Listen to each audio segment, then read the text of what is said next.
From the Journal, photos Emily Rice. 3 people were injured after a 2-car crash Tuesday afternoon shut down U.S. Highway 160 near Toyac, Colorado. The crash occurred on U.S. 160 south of the Ute Mountain Casino just after noon, said Sean Biddle, Assistant Chief of the Cortez Fire Protection District. Both lanes of the highway were closed for about 2 hours before opening about 2:15 p.m. Corporal James Proctor of the Colorado State Patrol said preliminary investigations showed one of the drivers, Kelly Beal of Utah, had fallen asleep at the wheel while driving northbound on the highway and pulling a U-Haul trailer.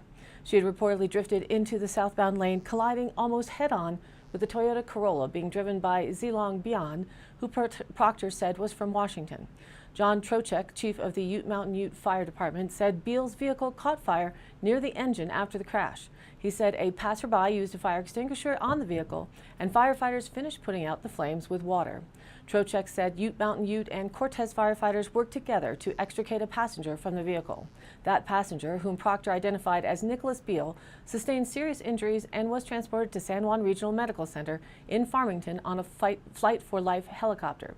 Both drivers were transported to Southwest Memorial Hospital, although Bian was later flown to another hospital, said Montezuma County Sheriff's Deputy Brian Hill.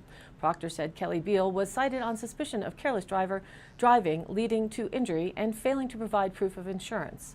Emergency responders from the Cortez Fire Protection District, Colorado State Patrol, Montezuma County Sheriff's Office, and Bureau of Indian Affairs were on the scene. The Flight for Life helicopter left the crash site about 1:55 p.m., according to a Journal reporter at the scene, and 2 ambulances from Southwest Health System left about 12:45 p.m. Tow trucks arrived about 1:08 p.m. Montezuma County Sheriff Steve Nowlin said State Patrol troopers had taken over the investigation by 1:10 p.m. The crash occurred within Ute Mountain Ute jurisdiction, but the State Patrol took over the case because no Native Americans were involved in the collision, Nowlin said. From the Navajo Times, out of Window Rock, photo Donovan Quintero. What was initially called an explosion on Saturday at the San Juan generating station may actually have been a failure that caused a fire to start in one of the coal-fired units that is still in operation. Unit 1, which is 16 stories tall and produces 340 megawatts of power, was shut down to prevent further damage to the plant. According to Dan Ware with Public Service Company of New Mexico, the explosion was actually a structural failure in a coal silo, which is a bin that stores the coal. The fire damaged an area around the silo, Ware added. The accident, which happened around 4 p.m., was being investigated, said Ware. No one was injured, he added. The plant is located northwest of Farmington, New Mexico. The unit that was affected, Unit 1, was shut down while Unit 4 continues to operate. Units 2 and 3 were permanently shut down in December under a 2015 agreement with the New Mexico Public Regulation Commission and the U.S. Environmental Protection Agency to comply with federal haze regulations. Raymond Sandoval, PNM Corporate Communications, said Saturday's mishap does not affect the plant's ability to provide power to 500,000 New Mexico residents. According to information provided by Sandoval, the remaining unit still in operation produces more than 500 megawatts of power. The plant, which has been in operation since 1973, employs 286 workers.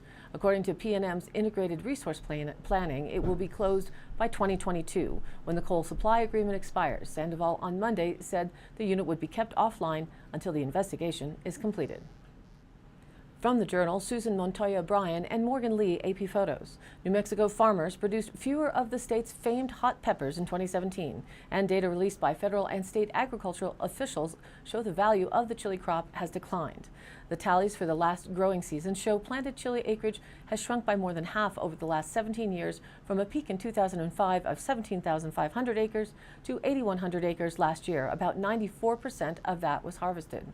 The number of tons produced also has dropped, and agricultural experts are placing the blame on a lack of labor and a persistent drought that has forced farmers to shift priorities.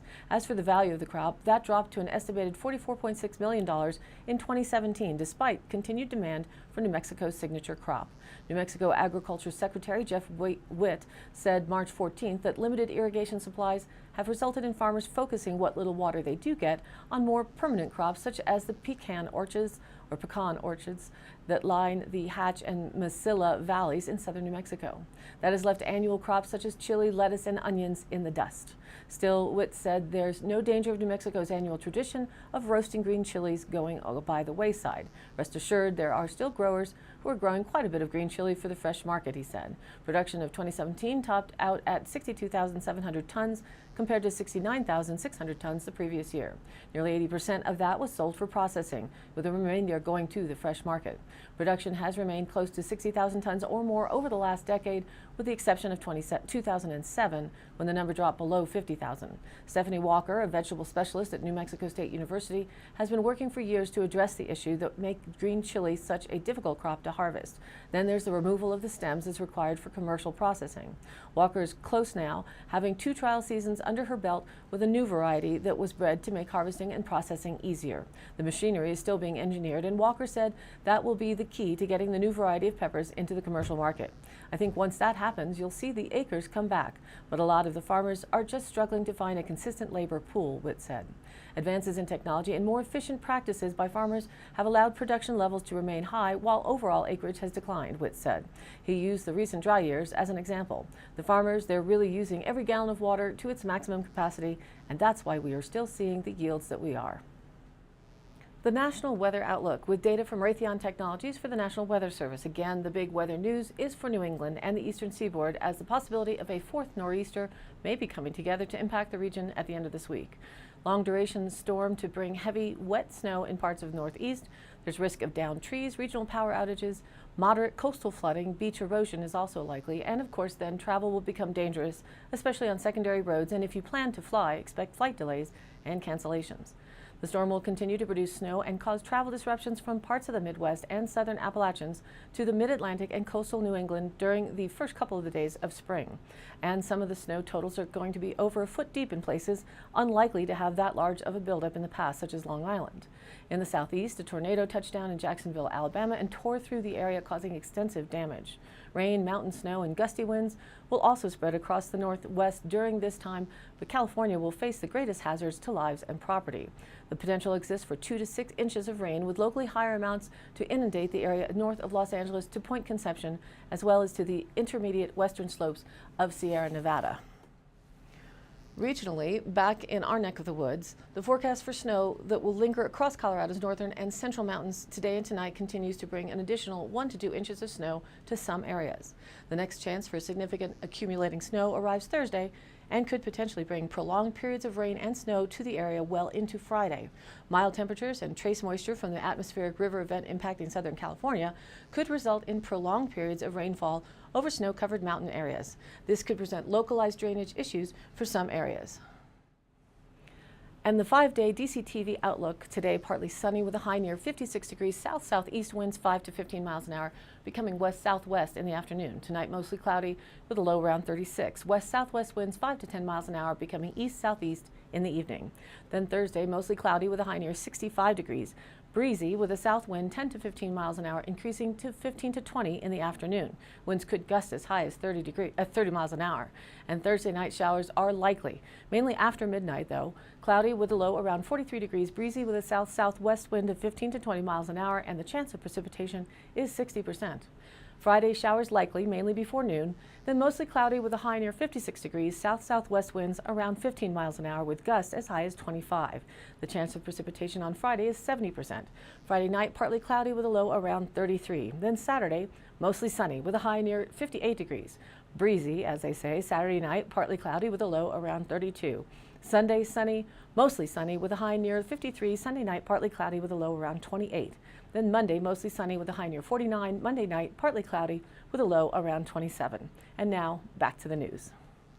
From thecannabis.co, the Colorado cannabis industry's effort to corner the wellness market is expanding with the April debut of a cannabis health fair in Denver.